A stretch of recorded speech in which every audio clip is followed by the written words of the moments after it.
8:15. The Radio Wammo Breakfast. Talking politics with Russell Norman. Co-leader of the Greens, Russell Norman's with us. Good morning, Russell. Morning, Wammo. This time last week you were on the overlander heading from Wellington to Auckland, the slow train, as it were. How did the ride go? It's a pretty good trip, though there were a few problems. There was a derailment ahead of us, so we had to go onto buses at National Park, and then the bus that they put us on broke down. So we were kind of stranded by the side of the road for a while until a very friendly intercity bus came past and picked us all up, and then we got put on another bus at Tikawiti and then back on the train at Hamilton. Oh man, who would take the train? Well, it is a very pleasant journey. It's just a bit long. It's 12 hours. They used to do it in 8.5 before they stopped fixing up the railway line. So the train has to slow down quite a bit now because the railway line was left moribund for a couple of decades. Yeah. I mean, did they know that they had a judging VIP on the train who would be looking at how things were run quite closely? Well, the staff were very friendly, and there was a few of us did get to get together to rate the performance. But I mean, the real issue is that after it was privatised, the thing was run into the ground. So if you don't maintain the track, then basically everything slows down. So, what's being done at the moment just to keep the trains that are running maintained, as opposed to setting up new lines? There is quite a bit of money going into trying to fix the track at the moment.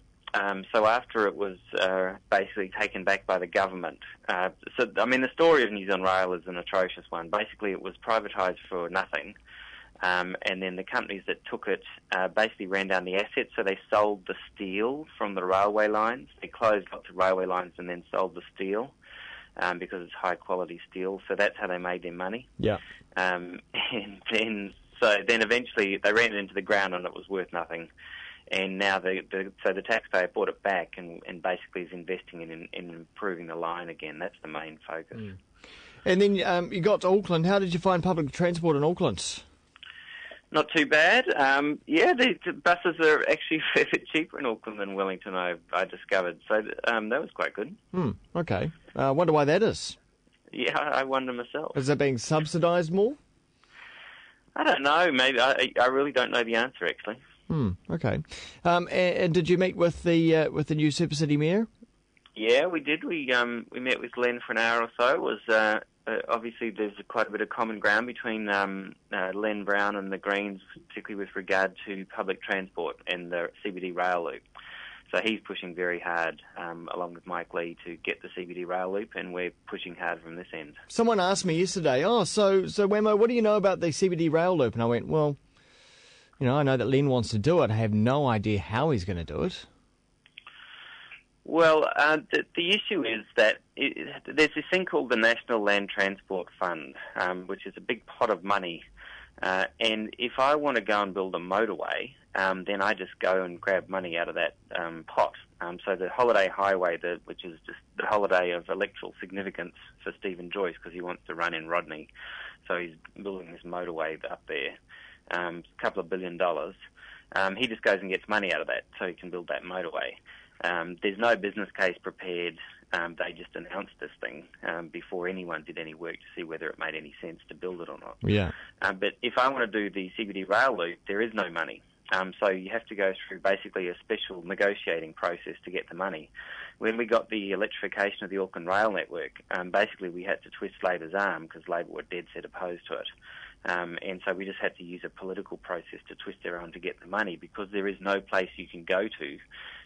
Like you can't go to this pot of money because it's for roads, because we all know roads is obviously all we ever want to build in New Zealand. So the big pot of money for transport is just for roads. So basically it becomes a political process whereby you've got to twist the government's arm. Okay, so a bit of arm twisting going on at the moment. Yeah, I mean, if we want to sort out Auckland's transport problem, people of Auckland, I mean, and it's in everyone's interest, but, I mean, we need to tell the government that their fetish with motorways has got to end, and we need to put some money into this project. Hey, just on to another matter now. One of the other political correspondents I have on the show, of course, is Phil Goff, leader of the Labour Party. He's on every Monday. And I just wonder, do you guys monitor sort of what he says in opposition? Because let's just say that he does somehow get into power in the next election. Are you guys holding the opposition parties as well to account for what they say? Because we were talking about all kinds of things on Monday. One of them was sour crates, pigs, and food labelling and whatnot. And he's basically saying, we should do away with sour crates. Oh, and food labelling, country of origin labelling. It's a really good idea. I really want to see country of origin labelling. And so I said, well, you guys didn't do anything about this when you're in power. And he says, no, but it's a good idea now. So, if they do get in power, how are you gonna hold them to account to that? They say these things, but we don't see any results. Well, we're keeping a very long list of all the flip-flops from Labor doing since they, now that they no longer have the power to do things, they've reversed their position on a great many things. And if we're ever, in post-election negotiations, then those things will be going in the post-election agreement, and we won't be on the basis that this is something the Greens kind of have to negotiate. This will be, you've promised this when you're in opposition. I mean, on country of origin labelling of food, it's not just that Labor didn't do it. They actually went out of their way to stop it happening, because we're part of this joint agency with Australia, this joint food agency, which decided to have country of origin labelling of food. New Zealand voted against it on the board of this agency. And then when the Australians went ahead and did it, New Zealand opted out of the regulation, went through this special procedure, which means we can opt out of the regulation. So Labor it's not just that they didn't do it, they put a huge amount of effort into it, making sure it did not happen in New Zealand. Crazy. Well, Phil Goff assures me that it's a really good idea now. Well, that's great. We'll see, eh? Hey, thanks very much, Russell. Cheers for your time. Okay, thanks, mate. Russel Norman, co-leader of the Greens, there with us. It's 21 minutes past 8.